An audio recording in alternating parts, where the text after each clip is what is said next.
समुद्र से उत्पन्न होने वाले चक्रवात या साइक्लोन को हैरिकेन कहा जाता है और यह इतना बड़ा और भयानक होता है कि समुद्र का लाखों लीटर पानी अपने साथ लेकर चलता है। आज तक का सबसे विनाशकारी हैरिकेन कैटरीना था, जो अमेरिका में 2025 में आया था, जिसने उस वक्त $225 बिलियन का नुकसान किया था।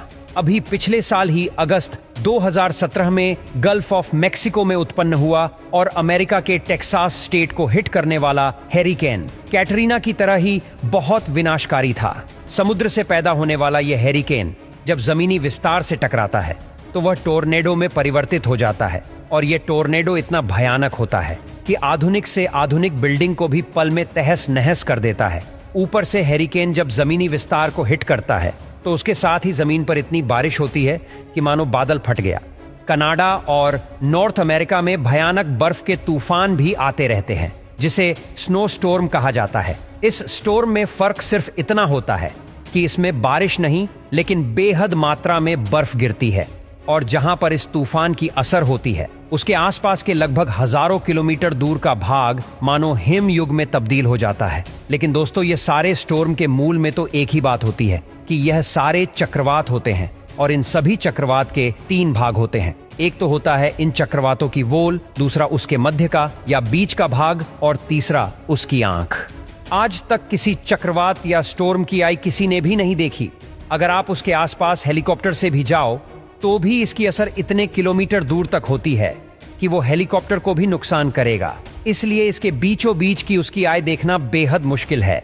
कभी कभी सैटेलाइट से उसकी तस्वीर मिल जाती है।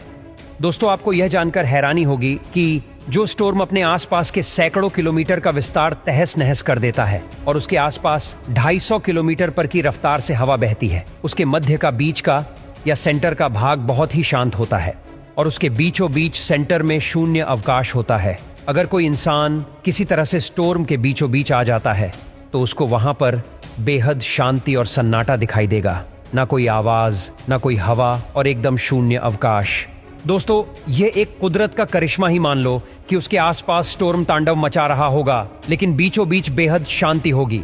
लेकिन जब स्टॉर्म अपनी जगह से आगे बढ़ेगा तो वह इंसान स्टॉर्म की दीवार को टकराएगा और रफ्तार से घूमने वाली वो दीवार उस इंसान को या किसी भी चीज को अपने साथ उड़ा ले जाएगी।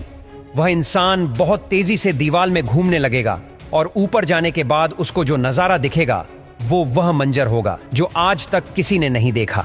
वह होगी इस भयानक स्टॉर्म की आई, बेहद खूबसूरत लेकिन बहुत ही भयंकर, और वह इंसान कहीं और दूर फेंक दिया जाएगा या फिर स्टॉर्म के बीचों बीच गिरकर मारा जाएगा, क्योंकि स्टॉर्म इतना भयानक होता है कि उसके सेंटर का नजारा देखने वाला इंसान लगभग जिंदा नहीं बचता।